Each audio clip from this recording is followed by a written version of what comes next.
그러고 나서 제가 3개월에 한 번씩 단식을 시키는데요. 두 번째 단식을 했을 때 55.5kg가 됐고 공복 혈당이 80 이하가 됐고 몇 년 만에 처음 밤에 깨지 않고 잤다고 합니다. 그러니까 야간 요트 때문에 항상 한 번이나 두 번이 깼는데 이게 이 공복 혈당이 높은 환자분들 특징을 보면은 수면 불량이 있습니다. 소변이건 뭐 어떤 이유 때문에 저체온이건 저혈당이건 혈당 조절이 밤 사이 안 되면은 뭐 저혈당이 갑자기 온다든지 그러면은 제대로 못 잡니다. 그럼 그 보상작용으로 아침에 공복 혈당이 높아지거든요. 그런 것들이 이제 그 수면 상태 꼭 신경을 써야 됩니다. 당뇨병성 망막병증이 있었는데 안과에서 검진은 안 했지만은 주관적으로 굉장히 좀 편해졌다라는 걸 이렇게 얘기를 하셨습니다. 치료 4개월 됐을 때 당화혈색소가 6.9, 그러니까 11.9에서 6.9니까 5.0이 떨어진 거죠. 그 다음에 콜레스테롤 수치도 249, 약간 높긴 한데 그래도 300대 넘었던 거에 비하면 낮은 거죠.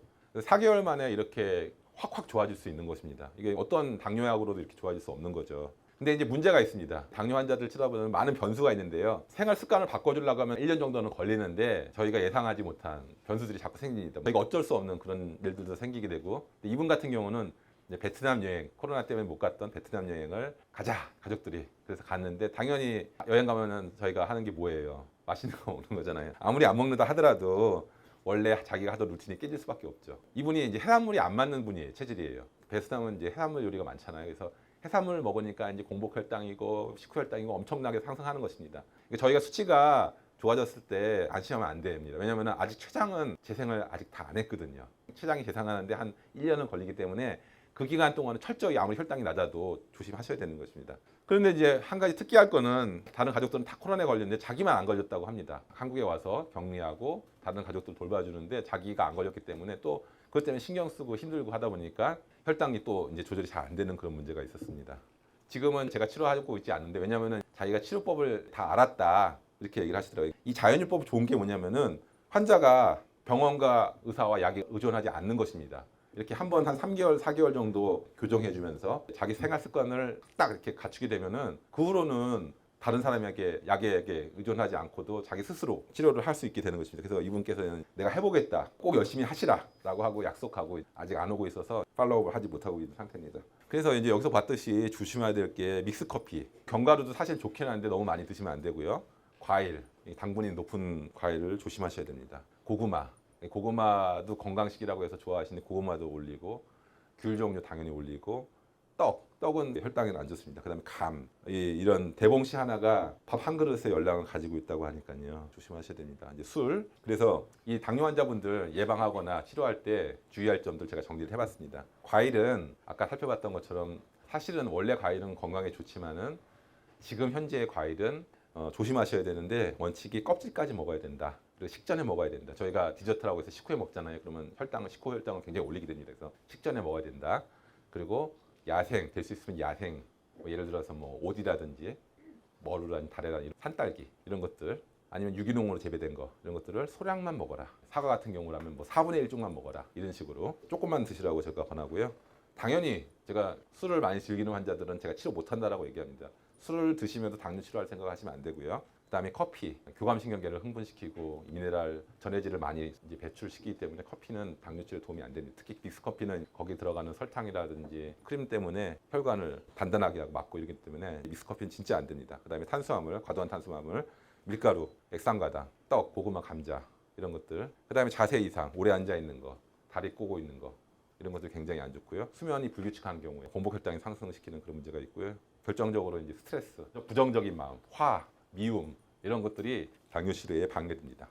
그래서 이제 방법으로는 현미채식 중에서 조금 더 내가 정교하게 빨리 치료해야겠다 그럴 경우에 채소를 뿌리 채소냐, 잎 채소냐 이걸로 나눠서 채식을 하는 경우에 더 혈당 조절에 빠른 효과를 보일 수 있습니다. 밀순과 비트즙, 그다음에 맨발 걷기 굉장히 중요하거든요. 맨발 걷기 하셔야 되고 자세 교정, 평상 단단한 침대에서 경침, 목의 정렬, 좌우 정렬을 조절하는 경침, 거꾸리, 척추가 이렇게 눌려가지고 췌장이라든지 간이라든지 일로 나가는 신경을 압박하는 경우들이 있습니다. 그런 경우 거꾸리를 써서 척추의 압력을 낮춰주는 거. 그 다음에 단식, 소식, 간 청소, 그리고 이제 한약 같은 경우는 간을 해독하는 그런 한약이라든지 췌장 재생에 도움이 되는 성분들을 가지고 있는 한약들이 있습니다. 그 다음에 약침, 추나. 무엇보다도 당뇨약은 바로 끊어야 됩니다. 굉장히 중요하고요. 계속 드시면 방해가 돼요. 그 대신에 인슐린은 함부로 끊으면 안 됩니다. 서서히 끊어가야 됩니다. 맞으시는 분들이 잘 알 거예요. 뭐 아침에 얼마, 점심 때 얼마 이렇게 맞아가시면서 혈당 체크하면서 본인들이 더 잘 아시기 때문에 혈당 추이를 보면서 인슐린을 조금씩 줄여가라라고 이렇게 얘기를 합니다. 그래서 당뇨 치료는 사실은 암만큼 사실은 저는 어렵습니다. 어떻게 보면 암보다 어려운 면도 있습니다. 모든 병 중에서 가장 어렵고 또 모든 치료 중에서 가장 종합적이고 예술적이다. 이렇게 저는 생각합니다. 왜냐하면 환자 한 분 환경과 성격과 습관과 이런 것들이 다 다릅니다. 그걸 다 고려한 상태에서 또 제가 그분들을 대할 때는 이분들이 얼마나 한의원에 내원할 수 있는지 아니면은 경제적인 여건은 어떻게 됐는지 가정 환경은 어떤지 이런 것들을 다 고려를 해야 되거든요. 그래서 제가 아까 4명의 환자 치험 사례를 발표했지만은 4명 다 치료 방법이 다릅니다. 원칙은 같지만은 그 사람에 따라서 경제적 여건, 성격 이런 것들에 따라서 조금씩 다르게 해야 되는 거죠. 근데 결국은 방법은 다를 수 있지만 원칙이 같기 때문에 결국은 다 치료가 되긴 하거든요. 그 다음에 조심할 게 1년 과정을 밟아야 되는데 보통 3개월, 6개월 정도까지는 잘 하시는데 그 후에 이제 무너지는 경우가 있습니다. 그래서 길게 끌면 안 됩니다. 초기에 어느 정도 기세를 딱 꺾고 3개월, 4개월 만에 당화혈색소를 거의 6대로 떨어뜨리지 않으면은 이제 당뇨 치료가 힘들어집니다. 그리고 또 알아야 될 게 이 당뇨는 지난 5년에서 10년간의 생활에 내 삶의 점수다, 거울이다. 이렇게 생각하셔야 됩니다. 1년 동안 충실하게 식이요법을 하셔야 됩니다. 그렇게 했는데도 굉장히 좋은 여러 가지 치료법을 다 동원했는데 또 환자 역시 열심히 했는데 실패하는 경우가 있더라고요.